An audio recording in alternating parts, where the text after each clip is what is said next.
Tirupati YCP కార్యాలయంలో భూమన కర్ణాకర్ రెడ్డి మాట్లాడుతున్నారు. ఇప్పుడు లైవ్ చూద్దాం. అనేక కథనాలు నడిపించటం కోసమనే ఈ రాజకీయ కుట్ర మరింత కొనసాగించటానికి సాగదీయటానికే ఈ వన్ మ్యాన్ కమిషన్ వేసి ఒక రాజకీయ డ్రామా ఆడటానికి చంద్రబాబు గారు చేస్తున్నటువంటి మరొక కొత్త నాటకం ఈ వన్ మ్యాన్ కమిషన్. తాను అనుకున్నటువంటి వ్యక్తులను వేధించటానికి తన చేతిలో ఉన్నటువంటి మీడియా ద్వారానే తానే సొంతంగా ట్రయల్ చేసి మమ్మల్ని అందరినీ కూడా దోషులుగా చేసి గిట్టని వారి మీద ఈ కమిషన్ పేరుతో ముద్ర వేసి నేరస్తులుగా చిత్రీకరించేటువంటి ప్రయత్నం చంద్రబాబు గారు చేస్తున్నారు. శిక్షించే అధికారం న్యాయస్థానానిదా చంద్రబాబు గారిదా? ఇంత నాటకం కన్నా ఈ కమిషన్ చైర్మన్ గా చంద్రబాబు గారే ఉంటే సరిపోతుంది. మళ్లీ ఓ రిటైర్డ్ ఆఫీసర్తో వన్ మ్యాన్ కమిషన్ వేసినాము అని చెప్పాల్సినటువంటి అవసరం ఏమీ లేదు. అనుకున్న వారికి ఎవరికి శిక్ష వేయాలనో వీళ్ళందరూ కూడా నేరస్తులు, నేనే జడ్జి, నేనే వన్ మ్యాన్ కమిషన్, మీరందరూ కూడా నేరస్తులు అని జగన్మోహన్ రెడ్డి గారిని, నన్ను, సుబ్బారెడ్డి గారిని, ధర్మారెడ్డి గారిని అందరినీ కూడా దోషులుగా చేసి నేరస్తులుగా ఆయనే తీర్పులు ఇచ్చేసి చేయొచ్చు కూడా. ఎందువల్లంటే ఆయనకు చట్టం మీద, రాజ్యాంగం మీద, సుప్రీంకోర్టుల మీద, వ్యవస్థల మీద, దేని మీద కూడా నమ్మకం లేనటువంటి మహానుభావుడు కనుక చంద్రబాబు గారు ఆ పని కూడా చేయొచ్చు. అంధత్వపు అధికార పిచ్చికి, స్వార్థ ప్రయోజనానికి పరాకాష్ట ఇది. ఇంతకంటే దారుణం మరొకటి లేదు. ప్రసాదం విషయం తనకే తగిలింది, ఇక స్వామిని నిందిద్దాము అని అనుకుని అమ్మవారిని కూడా మీద కూడా ఆగ్రహించడానికి కుట్ర పన్నేటువంటి కార్యక్రమం తప్ప మరొకటి కాదు. కల్తీ నెయ్యి ఆయన బుర్రలోనే కాదు, హెరిటేజ్ లో ప్రారంభమయ్యింది అన్న రహస్యం స్వామి బట్టబయలు చేసినాడు గనుక పూనకాలు వస్తున్నాయి ఆయనకు. కుటిల రాజకీయ కుయుక్తులకు శ్రీవారి ప్రసాదాన్ని కల్తీ ఎంగిలి చేసినటువంటి వ్యక్తి చంద్రబాబు గారు. ఇప్పుడు కొందరిని, అంటే మమ్మల్ని టార్గెట్ చేయడానికి ఈ కమిషన్ వేసినారు అని ఆయన అనటం, ఆయన అనుకోవటంలో ఏమాత్రం కూడా అతిశయోక్తి లేదు. ప్రసాదంలో నిజంగా కల్తీ జరిగే ఉంటే అందుకు మొదటి బాధ్యుడు చంద్రబాబు నాయుడు గారే. బోలే బాబా అనేటువంటి సంస్థను తీసుకొని వచ్చింది చంద్రబాబు నాయుడు గారే. ఈ సిట్ నిర్ధారించినటువంటి రెండవ నిందితుడిగా పేర్కొన్న ఎవరైతే ప్రీమియర్ డైరీ ఉన్నదో ఆ ప్రీమియర్ డైరీ 2013 నుంచి 2019 వరకు దాదాపు 80% పైగా నెయ్యిని సరఫరా చేసింది చంద్రబాబు గారి టైంలో. వాళ్లే అది కూడా అతి తక్కువ ధరకే సరఫరా చేసినారు. దాని మీద విచారణ జరిపిస్తే అన్ని విషయాలు బహిర్గతమవుతాయి అనే విషయం మేము చాలా స్పష్టంగా చెప్పినాం. కంపు ఆయన కాలి కింద పెట్టుకొని ఊరిని తిడితే ఎట్లా ఉంటుందో చంద్రబాబు గారు అలా చేస్తున్నారు ఈ రోజున. చంద్రబాబు గారు హెరిటేజీ మాకు నోటీసులు ఇవ్వటం కాదు. నిన్న మా నాయకుడు జగన్మోహన్ రెడ్డి గారు చాలా సుస్పష్టంగా హెరిటేజ్కు, ఇందాపూర్కు, బోలే బాబాకు ఉన్నటువంటి సంబంధాన్ని విస్పష్టంగా ప్రకటించడం జరిగింది. మీకు ఆశ్చర్యకరమైన విషయం, చంద్రబాబు గారు మొన్న పాలక మండలి చైర్మన్ ఏమన్నారు?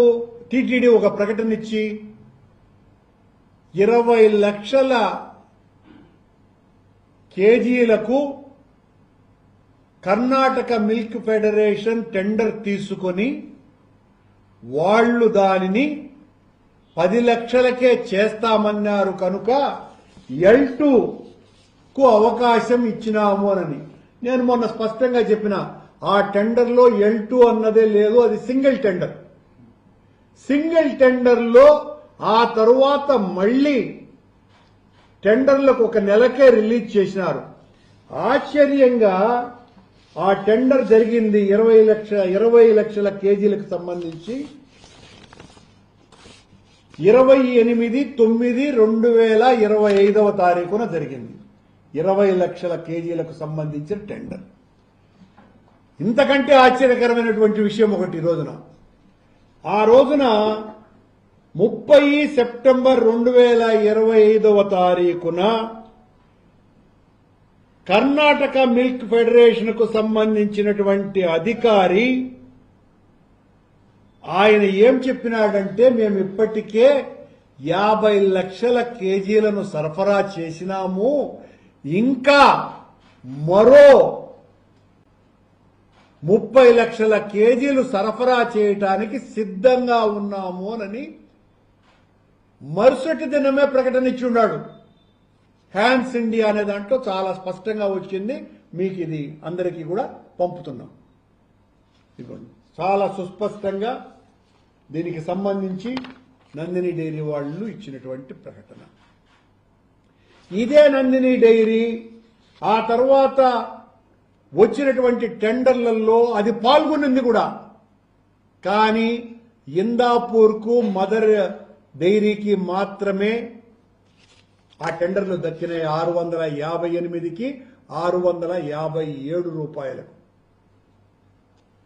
ఎంత దారుణమైనటువంటి విషయం రా అంటే, పొలిటికల్ ఎజెండా తప్ప చంద్రబాబు గారికి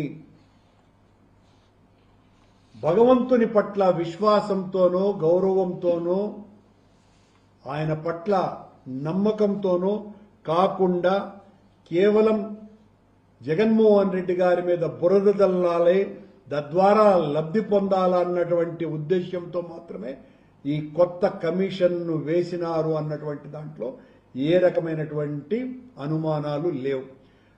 నిజానికి వీళ్ళన్నట్టుగా సంబంధిత బాధ్యత అధికారుల మీద చర్యలు తీసుకోవాలంటే ఆల్రెడీ సింఘాల్ గారిని ట్రాన్స్ఫర్ చేసినారు, బాలాజీని సెలవు మీద పంపించినారు.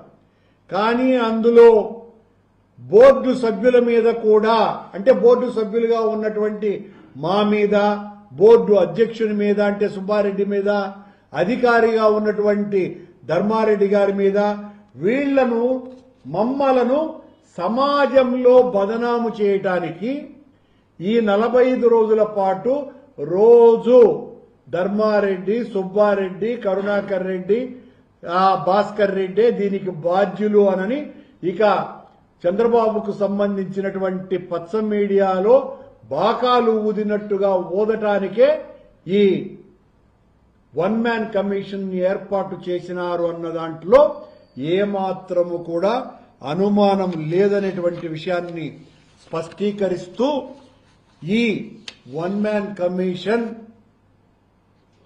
ఎలాంటిది అంటే మేకపోతు కింద ఆ మెడ కింద వేలాడేటువంటి 2 వేలాడుతూ ఉంటాయి పాలిండ్ల మాదిరిగా, దానిని అజాగళ స్థలము అంటారు. అజాగళ స్థనము అని. అజాగళ స్థనం యొక్క ఉపయోగం ఏంటంటే అది మాంసానికి పనికిరాదు, తోలుకు పనికిరాదు.